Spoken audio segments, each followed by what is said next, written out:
Hello बेटे किवें हो तुसी सारे ठीक हो ना। मैं थोड़ी रेनू मैम बेटे ते मैं थोड़ा वेलकम करती हाँ अपनी इकनॉमिक्स की क्लास दे विच ते अपने चैनल क्वालिटी एजुकेशन मोगा ते हाँ जी बेटे तो अज आप की करन जा रहे हैं। अज आप अपनी क्लास 10th दे जिहड़ा इकनॉमिक्स वाला पोर्शन है ना बेटे उनके इंपॉर्टेंट क्वेश्चंस करन जा रहे हैं। एज यू नो दैट कि मैं थोनों पहला भी एग्रीकल्चर वाले लैसन के जिहड़े MCQs है बेटे वो करवा चुकी हाँ। अगर तुसी हजे वीडियो वॉच नहीं की ना तो वो प्लेलिस्ट जरूर चैक कर लेना बेटे। SST की जी सोशल साइंस की अपनी प्लेलिस्ट हैगी है क्लास 10th की।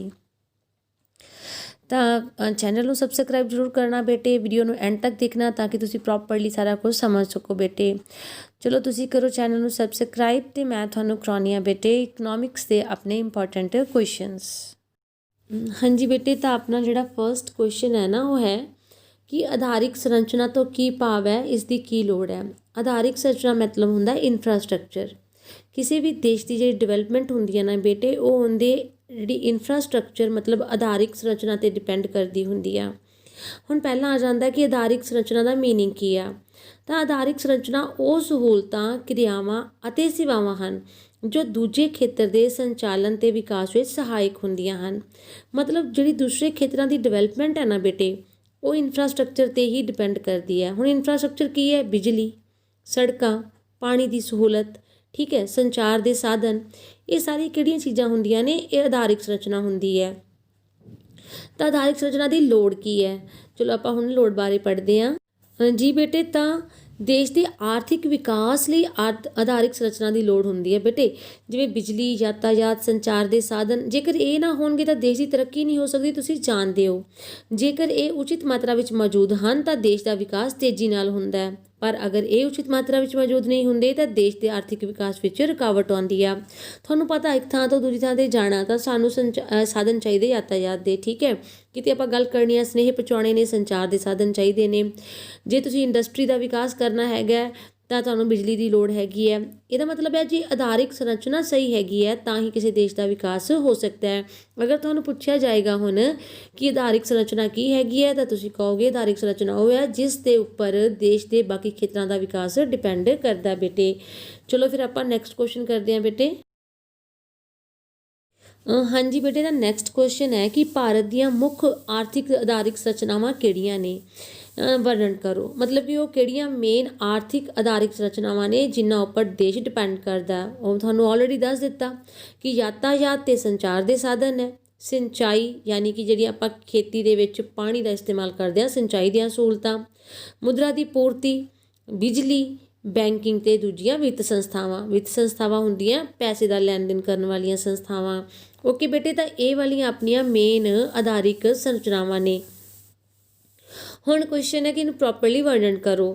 तो आर्थिक आधारिक संरचनावां होंदियां ने ना वो पूंजी का स्टॉक हुंदा है जो उत्पादन प्रणाली नूं सीधे तौर पर सेवावां प्रदान करदियां ने। मतलब जिन्ना जिथे उत्पादन होना हुंदा इन्हां दी हैल्प नाल ही उत्पादन हुंदा।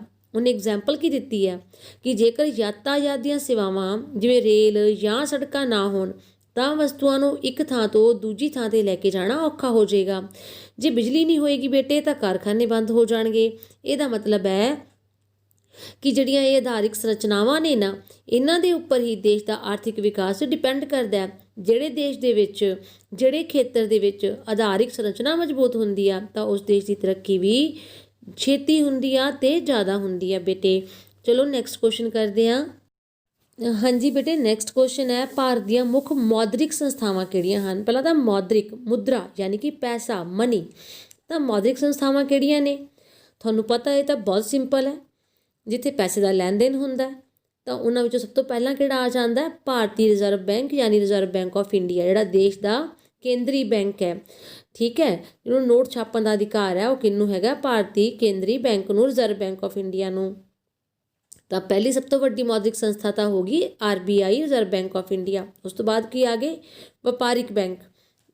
व्यापारिक बैंक मैंने जिन्हें भी प्राइवेट या सरकारी बैंक ने जिन्हां तो आपां करजा लैने आ या आपां पैसे जमा कराउने आ इन्हां नूं व्यापारिक बैंक कहा जाता। फिर आ जाता शाहूकार। शाहूकार मतलब महाजन जिन्हां तो जिहड़े बहुत ज़्यादा ब्याज ते पैसा दिंदे आ, करजा दिंदे आ। फिर आ जाता अपने कोले ਸਪੈਸ਼ਲ ਬੈਂਕਿੰਗ ਸੰਸਥਾਵਾਂ ਜਿਵੇਂ ਕਿ ਉਦਯੋਗਿਕ ਬੈਂਕ ਹੈਗਾ, ਵਿਕਾਸ ਬੈਂਕ ਜਾਂ ਪੇਂਡੂ ਖੇਤਰੀ ਦੇ ਬੈਂਕ ਹੈਗੇ ਹੈ।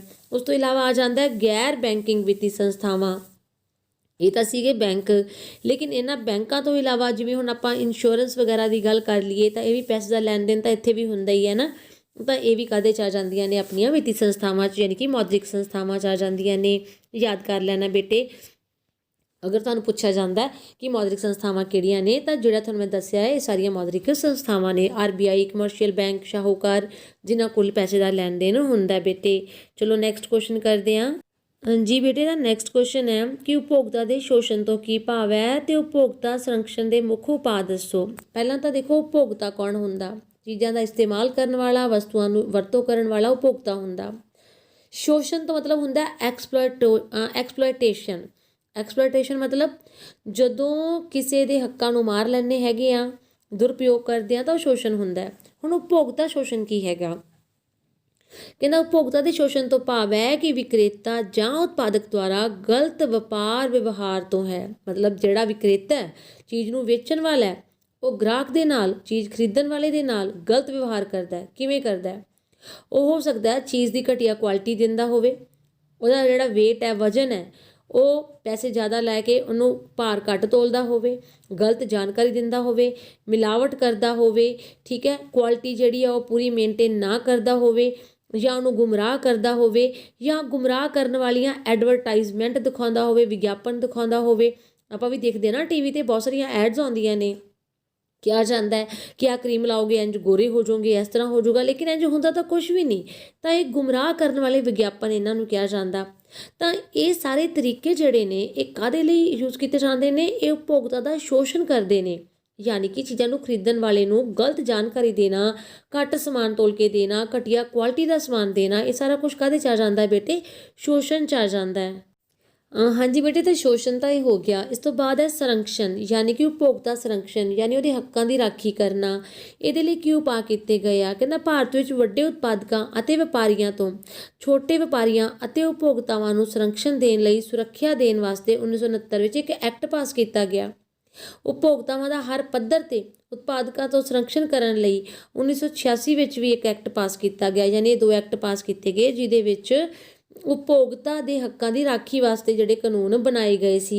ਉਪਭੋਗਤਾ ਨੂੰ ਜਾਗਰੂਕ ਕਰਨ ਵਾਸਤੇ ਵੀ ਸਰਕਾਰ ਵੱਲੋਂ ਕਈ ਤਰ੍ਹਾਂ ਦੇ ਕਦਮ ਜਿਹੜੇ ਚੁੱਕੇ ਜਾਂਦੇ ਰਹੇ ਹਨ, ਤਾਂ ਕਿ ਆਪਾਂ ਨੂੰ ਪਤਾ ਲੱਗ ਸਕੇ ਕਿ ਜਿਹੜੀ ਚੀਜ਼ ਅਸੀਂ ਲੈ ਰਹੇ ਹਾਂ ਜਾਂ ਜਿੰਨੇ ਪੈਸੇ ਅਸੀਂ ਉਹਦੇ ਪੇ ਕਰ ਰਹੇ ਹਾਂ, ਅਦਾ ਕਰ ਰਹੇ ਹਾਂ, ਕਿ ਸਾਨੂੰ ਅੱਗੋਂ ਚੀਜ਼ ਓਨੀ ਵਧੀਆ ਮਿਲ ਰਹੀ ਹੈ ਜਾਂ ਨਹੀਂ ਮਿਲ ਰਹੀ ਹੈਗੀ ਗੀ। ਤਾਂ ਇਸ ਤਰੀਕੇ ਨਾਲ ਸਾਨੂੰ ਜਾਗਰੂਕ ਕੀਤਾ ਜਾਂਦਾ, ਯਾਨੀ ਉਪਭੋਗਤਾ ਨੂੰ ਜਾਗਰੂਕ ਕੀਤਾ ਜਾਂਦਾ ਹੈ। ਅਤੇ ਜਾਗਰੂਕ ਕਰਨ ਲਈ ਕਈ ਜਿਹੜੇ ਆ ਕਾਨੂੰਨ ਵੀ ਬਣਾਏ ਗਏ ਆ ਬੇਟੇ। ਚਲੋ ਨੈਕਸਟ ਕੁਐਸਚਨ ਕਰੀਏ ਫਿਰ। ਹਾਂਜੀ ਬੇਟੇ, ਤਾਂ ਨੈਕਸਟ ਕੁਐਸਚਨ ਆਪਾਂ ਕਰਨ ਜਾ ਰਹੇ ਹਾਂ, ਸਰਵਜਨਿਕ ਵਿਤਰਨ ਪ੍ਰਣਾਲੀ ਤੋਂ ਕੀ ਭਾਵ ਹੈ? ਭਾਰਤ ਵਿੱਚ ਸਰਵਜਨਿਕ ਵਿਤਰਨ ਪ੍ਰਣਾਲੀ ਦੀ ਸਥਿਤੀ ਦਾ ਵਰਣਨ ਕਰੋ। ਸਰਵਜਨਿਕ ਵਿਤਰਨ ਪ੍ਰਣਾਲੀ ਦਾ ਭਾਵ ਹੈ ਸਰਕਾਰੀ ਵੰਡ ਪ੍ਰਣਾਲੀ। ਸਰਕਾਰੀ ਵੰਡ ਪ੍ਰਣਾਲੀ ਦਾ ਤੁਹਾਨੂੰ ਇੱਕ ਅੱਖਰ ਵਿੱਚ ਤੁਹਾਨੂੰ ਸਮਝਾ ਦਿੰਦੀ ਹਾਂ। ਸਰਕਾਰੀ ਡਿਪੂ ਜਿਹੜੇ ਹੁੰਦੇ ਆ ਨਾ, ਜਦੋਂ ਰਾਸ਼ਨ ਮਿਲਦਾ ਹੁੰਦਾ, ਸਮਝ ਲਓ ਬਸ ਉਹੀ ਸਰਵਜਨਿਕ ਵਿੱਤ ਪ੍ਰਣਾਲੀ ਆ। ਤਾਂ ਸਰਵਜਨਿਕ ਵਿੱਤ ਪ੍ਰਣਾਲੀ ਦੁਆਰਾ ਕੀ ਹੁੰਦਾ? ਮੁੱਖ ਤੌਰ 'ਤੇ ਗਰੀਬਾਂ ਨੂੰ ਉਚਿਤ ਤੇ ਘੱਟ ਕੀਮਤ 'ਤੇ ਬੇਟੇ ਜ਼ਰੂਰੀ ਵਸਤੂਆਂ ਜਿਵੇਂ ਕਿ ਅਨਾਜ, ਦਾਲਾਂ ਆਦਿ ਵੰਡੀਆਂ ਜਾਂਦੀਆਂ ਨੇ, ਤਾਂ ਕਿ ਉਹਨਾਂ ਦੀ ਬੇਸਿਕ ਲੋੜ ਜਿਹੜੀ ਹੈ ਗਰੀਬਾਂ ਦੀ ਉਹ ਪੂਰੀ ਕੀਤੀ ਜਾ ਸਕੇ। ਅਤੇ ਜਿਹੜਾ ਰੇਟ ਹੈ ਉਹ ਘੱਟ ਰੱਖਿਆ ਜਾਂਦਾ ਇਹਨਾਂ ਸਰਵਜਨਿਕ ਵਿੱਤ ਪ੍ਰਣਾਲੀ ਦੇ ਤਹਿਤ। ਅਤੇ ਇਹਦੀ ਹਾਲਤ ਕੀ ਹੈ ਇਸ ਸਮੇਂ ਭਾਰਤ ਵਿੱਚ? ਭਾਰਤ ਸਰਕਾਰ ਵੱਲੋਂ ਅਨਾਜ ਦੀ ਵਸੂਲੀ ਨਿਰਧਾਰਤ ਕੀਮਤਾਂ 'ਤੇ ਕੀਤੀ ਜਾਂਦੀ ਹੈ, ਮਤਲਬ ਘੱਟ ਕੀਮਤਾਂ 'ਤੇ ਕੀਤੀ ਜਾਂਦੀ ਆ। ਮੁਸ਼ਕਿਲ ਸਮੇਂ ਦੌਰਾਨ ਅਨਾਜ ਦੀ ਪੂਰਤੀ ਲਈ ਲੋੜੀਂਦੀਆਂ ਵਸਤੂਆਂ ਦਾ ਸਟਾਕ ਰੱਖਣਾ, ਜਿਸ ਨੂੰ ਬਫਰ ਸਟਾਕ ਕਿਹਾ ਜਾਂਦਾ ਹੈ।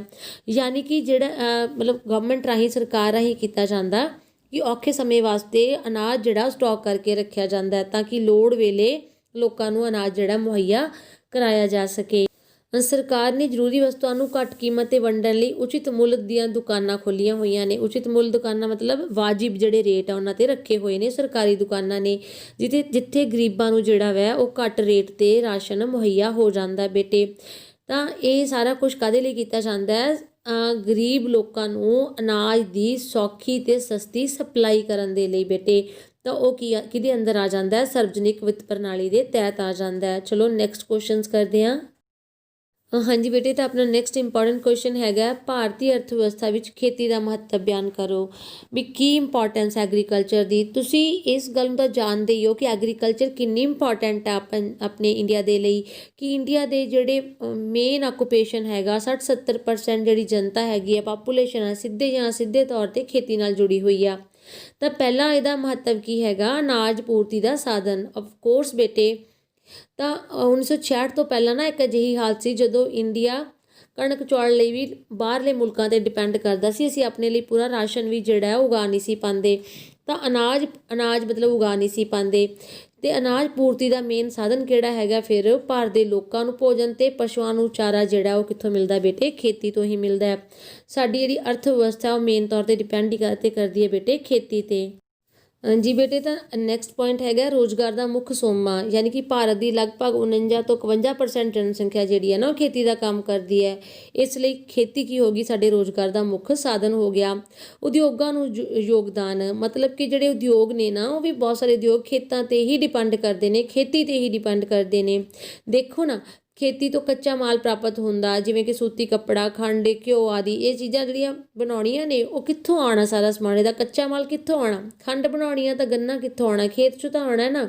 ਕੱਪੜਾ ਬਣਾਉਣਾ ਤਾਂ ਜਿਹੜਾ ਸੂਤੀ ਕੱਪੜਾ, ਤਾਂ ਕਾਟਨ ਜਿਹੜੀ ਆ ਰੂਹ ਕਿੱਥੇ ਉੱਗਣੀ ਹੈਗੀ ਆ, ਉਹ ਕਿੱਥੋਂ ਆਉਣੀ ਹੈ, ਖੇਤਾਂ 'ਚੋਂ ਹੀ ਆਉਣੀ ਹੈ ਨਾ। ਨੈਕਸਟ ਆ ਜਾਂਦਾ ਰਾਸ਼ਟਰੀ ਆਮਦਨ 'ਚ ਯੋਗਦਾਨ। ਰਾਸ਼ਟਰੀ ਆਮਦਨ ਮੈਨੇ ਦੇਸ਼ ਦੀ ਜਿਹੜੀ ਰਾਸ਼ਟਰੀ ਆਮਦਨ ਹੁੰਦੀ, ਸਾਲਾਨਾ ਆਮਦਨ, ਉਹਦੇ ਵਿੱਚ ਵੀ ਖੇਤੀ ਦਾ 17.4% ਭਾਗ ਜਿਹੜਾ ਉਹ ਖੇਤੀ ਤੋਂ ਹੀ ਪ੍ਰਾਪਤ ਹੁੰਦਾ ਬੇਟੇ। ਵਿਦੇਸ਼ੀ ਵਪਾਰ, ਯਾਨੀ ਬਾਹਰਲੀਆਂ ਕੰਟਰੀਜ਼ ਨਾਲ ਜਿਹੜਾ ਵਪਾਰ ਹੁੰਦਾ, ਜਿਵੇਂ ਚਾਹ ਦਾ, ਕੌਫੀ, ਮਸਾਲੇ ਆਦਿ ਜਿਹੜੇ ਵਿਦੇਸ਼ਾਂ ਨੂੰ ਭੇਜੇ ਜਾਂਦੇ ਨੇ ਨਾ ਬੇਟੇ, ਤਾਂ ਕਿਤੇ 'ਤੇ ਡਿਪੈਂਡ ਕਰਦੇ ਨੇ, ਖੇਤੀ 'ਤੇ ਕਰਦੇ ਨੇ ਨਾ। ਇਸ ਕਰਕੇ ਖੇਤੀ ਦਾ ਇਹ ਵੀ ਮਹੱਤਵ ਹੈ ਕਿ ਵਿਦੇਸ਼ੀ ਵਪਾਰ 'ਚ ਇਹਦਾ ਯੋਗਦਾਨ ਹੈ ਬੇਟੇ। ਫਿਰ ਆ ਗਿਆ ਯਾਤਾਯਾਤ। ਹੁਣ ਦੇਖੋ, ਜੇ ਖੇਤਾਂ 'ਚ ਅਨਾਜ ਪੈਦਾ ਹੁੰਦਾ ਵੈ ਤਾਂ ਉਸ ਨੂੰ ਇੱਕ ਥਾਂ ਤੋਂ ਦੂਜੀ ਥਾਂ 'ਤੇ ਪਹੁੰਚਾਉਣਾ ਪੈਂਦਾ, ਉਹਦੇ ਲਈ ਰੇਲਾਂ, ਮੋਟਰ, ਟਰੱਕ ਆਦਿ ਦੀ ਵਰਤੋਂ ਕੀਤੀ ਜਾਂਦੀ ਆ। ਤਾਂ ਦੇਖੋ, ਇਸ ਤਰੀਕੇ ਨਾਲ ਵੀ ਤਾਂ ਆਮਦਨ ਪ੍ਰਾਪਤ ਹੋਈ ਨਾ, ਉਹਨਾਂ ਲੋਕਾਂ ਨੂੰ ਵੀ ਰੋਜ਼ਗਾਰ ਮਿਲਿਆ ਜਿਹੜੇ ਲੋਕ ਢੋਆ ਢੁਆਈ ਦੇ ਕੰਮ ਵਿੱਚ ਲੱਗੇ ਹੋਏ ਨੇ। ਤਾਂ ਇਸ ਤਰੀਕੇ ਨਾਲ ਭਾਰਤੀ ਅਰਥ ਵਿਵਸਥਾ ਲਈ ਖੇਤੀ ਦਾ ਇਹ ਸਾਰਾ ਮਹੱਤਵ ਹੈ ਬੇਟੇ। ਨੈਕਸਟ ਕੁਐਸਚਨ ਕਰਦੇ ਹਾਂ। ਜੀ ਬੇਟੇ, ਤਾਂ ਭਾਰਤ ਦੀਆਂ ਖੇਤੀ ਦੀਆਂ ਮੁੱਖ ਸਮੱਸਿਆਵਾਂ ਕਿਹੜੀਆਂ ਨੇ।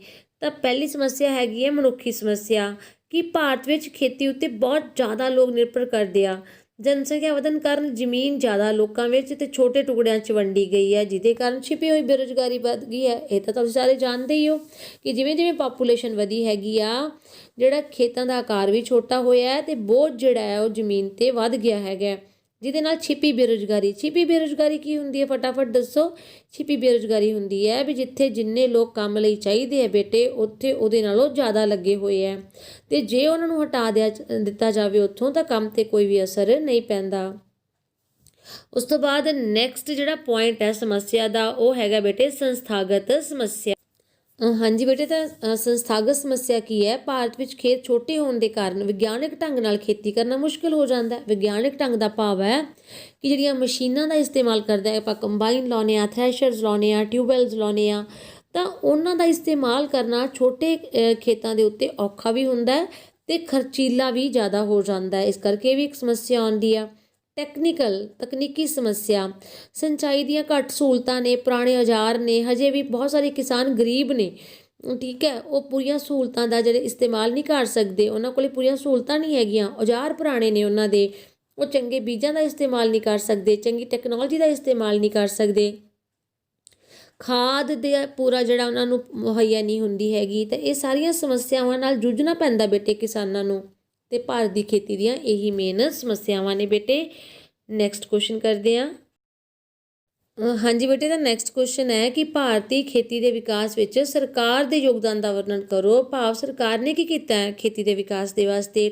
ਸਭ ਤੋਂ ਪਹਿਲਾਂ ਬੇਟੇ ਆ ਜਾਂਦਾ ਭੂਮੀ ਸੁਧਾਰ, ਲੈਂਡ ਰਿਫਾਰਮ ਕੀਤੇ ਨੇ, ਮਤਲਬ ਜ਼ਿਮੀਂਦਾਰੀ ਪ੍ਰਣਾਲੀ ਨੂੰ ਖਤਮ ਕਰਤਾ। ਜਿਵੇਂ ਪਹਿਲਾਂ ਹੁੰਦਾ ਸੀ ਨਾ, ਜ਼ਿਮੀਂਦਾਰਾਂ ਕੋਲੇ ਜ਼ਮੀਨ ਹੁੰਦੀ ਸੀ ਅਤੇ ਉਹ ਗਾਹਾਂ ਕਾਸ਼ਤਕਾਰਾਂ ਨੂੰ ਦੇ ਦਿੰਦੇ ਸੀਗੇ, ਅਤੇ ਉਹਨਾਂ ਕੋਲ ਇੱਕ ਲਗਾਨ ਲਈ ਜਾਂਦੇ ਰਹਿੰਦੇ ਸੀ, ਯਾਨੀ ਕਿ ਲਗਾਨ ਮਤਲਬ ਇੱਕ ਤਰ੍ਹਾਂ ਦਾ ਕਿਰਾਇਆ ਜ਼ਮੀਨ ਦਾ। ਅਤੇ ਭਾਵੇਂ ਜੇ ਕੋਈ ਨਫਾ ਨੁਕਸਾਨ ਹੁੰਦਾ ਸੀ, ਸਭ ਕਾਸ਼ਤਕਾਰ ਦਾ ਹੁੰਦਾ ਸੀਗਾ, ਅਤੇ ਜ਼ਿਮੀਂਦਾਰ ਤਾਂ ਇੱਕ ਤਰ੍ਹਾਂ ਦੇ ਰਾਜੇ ਬਣ ਕੇ ਰਹਿੰਦੇ ਸੀ। ਅਤੇ ਉਹ ਪ੍ਰਣਾਲੀ ਜਿਹੜੀਆਂ ਸੀ ਖਤਮ ਕਰ ਦਿੱਤੀਆਂ ਗਈਆਂ। ਇਸ ਤਰੀਕੇ ਨਾਲ ਚੱਕਬੰਦੀ ਸਹਿਕਾਰੀ ਖੇਤੀ ਦਾ ਵੀ ਵਿਕਾਸ ਕੀਤਾ ਗਿਆ। ਉਸ ਤੋਂ ਅੱਗੇ ਆ ਜਾਂਦਾ ਬੇਟੇ ਸਿੰਚਾਈ ਦੀ ਵਿਵਸਥਾ। ਸਿੰਚਾਈ ਦੀ ਵਿਵਸਥਾ ਨੂੰ ਮਜ਼ਬੂਤ ਕੀਤਾ ਗਿਆ। ਪੰਜਾਬ 'ਚ ਲਗਭਗ 95% ਖੇਤੀ ਵਾਲੀ ਜ਼ਮੀਨ ਉੱਤੇ ਸਿੰਚਾਈ ਦੀ ਵਿਵਸਥਾ ਹੈ। ਪਹਿਲਾਂ ਨਹੀਂ ਨਾ ਹੈਗੀ ਸੀ, ਕਿਉਂਕਿ ਪਹਿਲਾਂ ਤਾਂ ਜ਼ਿਆਦਾਤਰ ਜਿਹੜੀ ਖੇਤੀ ਸੀ ਨਾ ਉਹ ਮੀਂਹ ਦੇ ਪਾਣੀ ਯਾਨੀ ਮੌਨਸੂਨ 'ਤੇ ਡਿਪੈਂਡ ਕਰਦੀ ਸੀ। ਲੇਕਿਨ ਹੁਣ ਦੇਖੋ ਟਿਊਬਵੈੱਲ ਜਿਹੜੇ ਹੈਗੇ ਆ ਉਹ ਖੇਤਾਂ 'ਚ ਤੁਹਾਨੂੰ ਆਮ ਨਜ਼ਰ ਆ ਜਾਣਗੇ। ਨਹਿਰਾਂ ਕੱਢੀਆਂ ਗਈਆਂ ਨੇ, ਤਾਂ ਇਹਨਾਂ ਸਾਰਿਆਂ ਕਰਕੇ ਜਿਹੜੀ ਸਿੰਚਾਈ ਦੀ ਵਿਵਸਥਾ ਹੋ ਸਕੀ ਹੈ। ਵੰਡ ਪ੍ਰਣਾਲੀ ਵਿੱਚ ਸੁਧਾਰ, ਯਾਨੀ ਕਿਸਾਨਾਂ ਨੂੰ ਖੇਤੀ ਦਾ ਉਚਿਤ ਮੁੱਲ ਦਿਵਾਉਣ ਲਈ ਸਰਕਾਰ ਨੇ ਕਈ ਸਹਿਕਾਰੀ ਤੇ ਸਰਕਾਰੀ ਸੰਸਥਾਨਾਂ ਦੀ ਸਥਾਪਨਾ ਕੀਤੀ ਹੈ ਤਾਂ ਕਿ ਉਹਨਾਂ ਨੂੰ ਆਪਣੀਆਂ ਫਸਲਾਂ ਦਾ ਸਹੀ ਰੇਟ ਮਿਲ ਸਕੇ। ਖੋਜ ਤੇ ਵਿਕਾਸ, ਮਤਲਬ ਭਾਰਤ ਸਰਕਾਰ ਨੇ ਖੇਤੀ ਦੇ ਵਿਕਾਸ ਲਈ ਬੜੀਆਂ ਸੰਸਥਾਵਾਂ ਖੋਲ੍ਹੀਆਂ ਨੇ। ਖੇਤੀ ਯੂਨੀਵਰਸਿਟੀਜ਼ ਨੇ, ਤੁਹਾਨੂੰ ਪਤਾ ਜੇ ਪੰਜਾਬ ਐਗਰੀਕਲਚਰ ਯੂਨੀਵਰਸਿਟੀ ਹੈ ਜਿੱਥੇ ਨਵੇਂ ਉਪਰਾਲੇ ਕੀਤੇ ਜਾਂਦੇ ਨੇ। ਖੇਤੀ ਦੇ ਵਿਗਿਆਨਕ ਨੇ ਜਿਹੜੇ ਨਵੇਂ ਢੰਗ ਲੱਭਦੇ ਰਹਿੰਦੇ ਨੇ, ਨਵੀਂ ਤਰ੍ਹਾਂ ਦੇ ਬੀਜ ਡਿਵੈਲਪ ਕਰਦੇ ਰਹਿੰਦੇ ਨੇ ਤਾਂ ਕਿ ਝਾੜ ਜਿਹੜਾ ਹੈਗਾ ਉਤਪਾਦਨ ਜਿਹੜਾ ਉਹ ਜ਼ਿਆਦਾ ਕੀਤਾ ਜਾ ਸਕੇ। ਜੀ ਬੇਟੇ, ਤਾਂ ਫਿਰ ਖੇਤੀ ਦਾ ਵਿਕਾਸ ਵੀ ਖੇਤੀ ਭੂਮੀ ਦੇ ਵਿਕਾਸ ਲਈ ਭੂਮੀ ਨੂੰ ਸਮਤਲ ਬਣਾਇਆ ਗਿਆ। ਜਿਹੜੀ ਉੱਬੜ ਖਾਬੜ ਜ਼ਮੀਨ ਸੀ ਉਹਨੂੰ ਪੱਧਰਾ ਕੀਤਾ ਗਿਆ ਹੈਗਾ। ਜਿਹੜੇ ਮਤਲਬ ਢਲਾਨ ਦਿੱਤੀ ਗਈ ਹੈ, ਮਤਲਬ ਰੱਖ ਰਖਾਵ ਦਾ ਵੀ ਪ੍ਰਬੰਧ ਸਹੀ ਤਰ੍ਹਾਂ ਨਾਲ ਕੀਤਾ ਹੈ। ਕਰਜ਼ੇ ਵੀ ਸਰਕਾਰ ਨੇ ਕਰਜ਼ੇ ਜਿਹੜੇ ਸੌਖੇ ਕਰਤੇ ਹੈਗੇ ਕਿਸਾਨਾਂ ਦੇ ਲਈ। ਘੱਟ ਵਿਆਜ 'ਤੇ ਉਹਨਾਂ ਨੂੰ ਕਰਜ਼ੇ ਦਿੱਤੇ ਜਾਂਦੇ ਆ ਤਾਂ ਕਿ ਉਹ ਖੇਤੀ ਦੇ ਵਿਕਾਸ ਦੇ ਲਈ ਜਿਹੜੇ ਕੋਈ ਸੰਦ ਖਰੀਦਣੇ ਆ, ਮਸ਼ੀਨਾਂ ਖਰੀਦਣੀਆਂ, ਕੋਈ ਟਰੈਕਟਰ ਖਰੀਦਣੇ ਨੇ ਜਾਂ ਟਿਊਬਵੈੱਲ ਲਾਉਣੇ ਨੇ ਉਹ ਆਸਾਨੀ ਨਾਲ ਲਾ ਸਕਣ। ਤਾਂ ਇਹ ਸਾਰੀਆਂ ਚੀਜ਼ਾਂ ਕੀਤੀਆਂ ਨੇ ਸਰਕਾਰ ਨੇ ਖੇਤੀ ਦੇ ਵਿਕਾਸ ਵਾਸਤੇ। ਬੇਟੇ ਨੈਕਸਟ ਕੁਐਸਚਨ ਕਰਦੇ ਹਾਂ। ਹਾਂਜੀ ਬੇਟੇ, ਤਾਂ ਨੈਕਸਟ ਆਪਣਾ ਕੁਐਸਚਨ ਹੈ ਹਰੀ ਕ੍ਰਾਂਤੀ ਦੀ ਸਫਲਤਾ ਲਈ ਮੁੱਖ ਤੱਤਾਂ ਬਾਰੇ ਲਿਖੋ। ਪਹਿਲਾਂ ਤਾਂ ਹਰੀ ਕ੍ਰਾਂਤੀ ਕੀ ਹੈ? ਜਦੋਂ 1966 ਤੋਂ ਲੈ ਕੇ 1969 ਦੇ ਵਿੱਚ ਨਾ ਚੰਗੇ ਬੀਜ, ਚੰਗੀ ਖਾਦਾਂ, ਨਵੀਂ ਤਕਨੀਕ ਦਾ ਇਸਤੇਮਾਲ ਕਰਨ ਦੇ ਨਾਲ ਮਤਲਬ ਬਹੁਤ ਜ਼ਿਆਦਾ ਵਿਕਾਸ ਹੋਇਆ ਖੇਤੀ ਦੇ ਵਿੱਚ, ਖੇਤਰ ਦੇ ਵਿੱਚ, ਅਤੇ ਭਾਰਤ ਜਿਹੜਾ ਸੀ ਉਹ ਆਤਮ ਨਿਰਭਰ ਹੋ ਗਿਆ ਫਸਲਾਂ ਦੇ ਮਾਮਲੇ ਦੇ ਵਿੱਚ। ਤਾਂ ਹੁਣ ਉਹਦੇ ਸਫਲਤਾਵਾਂ ਲਈ ਮੁੱਖ ਤੱਤ ਕਿਹੜੇ ਸੀ ਇਹ ਆਪਾਂ ਡਿਸਕਸ ਕਰਨੇ ਆ। ਹਾਂਜੀ ਬੇਟੇ, ਤਾਂ ਫਸਟ ਤੱਤ ਸੀ ਉੱਨਤ ਬੀਜ। ਬਿਲਕੁਲ ਸਹੀ ਹੈ। ਉੱਨਤ ਬੀਜਾਂ ਦੀ ਵਰਤੋਂ ਕਰਨ ਨਾਲ ਹੀ ਤਾਂ ਹਰੀ ਕ੍ਰਾਂਤੀ ਆ ਸਕੀ। ਰਸਾਇਣਿਕ ਖਾਦਾਂ ਦੀ ਵਰਤੋਂ ਕੀਤੀ ਗਈ ਜਿਹਦੇ ਨਾਲ ਝਾੜ ਜ਼ਿਆਦਾ ਵੱਧ ਗਿਆ। ਸਿੰਚਾਈ ਦੇ ਖੇਤਰ 'ਚ ਸਹੂਲਤਾਂ ਆਈਆਂ। ਟਰੈਕਟਰ ਜਿਹੜੇ ਸੀਗੇ ਖੇਤੀ ਕਰਨੀ ਆਸਾਨ ਹੋ ਗਈ। ਟਰੈਕਟਰ, ਟਿਊਬਵੈੱਲ ਆ ਗਏ, ਡੀਜ਼ਲ ਇੰਜਨ ਆ ਗਏ, ਖੇਤੀ ਦਾ ਵਿਕਾਸ ਹੋ ਗਿਆ। ਕਿਸਾਨਾਂ ਨੂੰ ਘੱਟ ਵਿਆਜ 'ਤੇ ਕਰਜ਼ੇ ਮਿਲਣ ਲੱਗ ਗਏ ਬੇਟੇ, ਜਿਹਦੇ ਕਰਕੇ ਵੀ ਖੇਤੀ ਦਾ ਵਿਕਾਸ ਹੋਇਆ। ਫਿਰ ਨਵੀਂ ਟੈਕਨੋਲੋਜੀ ਆ ਗਈ, ਖੋਜਾਂ ਹੋਈਆਂ, ਠੀਕ ਹੈ। ਤਾਂ ਇਹਨਾਂ ਸਾਰੀਆਂ ਚੀਜ਼ਾਂ ਦੇ ਕਰਕੇ ਜਿਹੜਾ ਹੈਗਾ ਹਰੀ ਕ੍ਰਾਂਤੀ ਆਈ ਬੇਟੇ, ਅਤੇ ਜਿਹਦੇ ਨਾਲ ਅੱਜ ਤੱਕ ਇੰਡੀਆ ਜਿਹੜਾ ਉਹ ਅਨਾਜ ਦੇ ਮਾਮਲੇ ਵਿੱਚ ਆਤਮ ਨਿਰਭਰ ਹੋ ਚੁੱਕਿਆ ਹੈ। ਹੁਣ ਸਿਰਫ ਅਸੀਂ ਆਪਣੇ ਲਈ ਹੀ ਨਹੀਂ ਫਸਲਾਂ ਦਾ ਪੈਦਾਵਾਰ ਕਰਦੇ, ਸਗੋਂ ਦੀ ਬਾਹਰਲੇ ਮੁਲਕ ਵੀ ਇਹਨਾਂ ਨੂੰ ਭੇਜਦੇ ਹਾਂ। ਤਾਂ ਉਮੀਦ ਕਰਦੀ ਹਾਂ ਬੇਟੇ ਕਿ ਤੁਹਾਨੂੰ ਅੱਜ ਕੁਐਸਚਨ ਸਮਝ ਆਏ ਹੋਣਗੇ। ਇਹ ਬਹੁਤ ਹੀ ਇੰਪੋਰਟੈਂਟ ਕੁਐਸਚਨਸ ਹੈਗੇ ਆ ਬੇਟੇ। ਮੈਂ ਤੁਹਾਨੂੰ ਇਕਨੋਮਿਕਸ ਦਾ ਸਾਰਾ ਪੋਰਸ਼ਨ ਜਿਹੜਾ ਹੈ ਉਹ ਕੁਇਕਲੀ ਕਵਰ ਕਰਵਾ ਦੂੰਗੀ। ਸਾਰਾ ਤੁਹਾਡਾ SST ਦਾ ਪੋਰਸ਼ਨ ਜਿਹੜਾ ਹੈ, ਤੁਸੀਂ ਟੈਨਸ਼ਨ ਨਹੀਂ ਲੈਣੀ, ਮੈਂ ਹੂੰ ਨਾ। ਤਾਂ ਚਲੋ ਫਿਰ ਵੀਡੀਓ ਨੂੰ ਲਾਈਕ ਕਰ ਦਿਓ ਅਤੇ ਚੈਨਲ ਨੂੰ ਸਬਸਕ੍ਰਾਈਬ ਜ਼ਰੂਰ ਕਰ ਦੇਣਾ। ਓਕੇ ਬੇਟੇ, take care, bye, see you, thank you.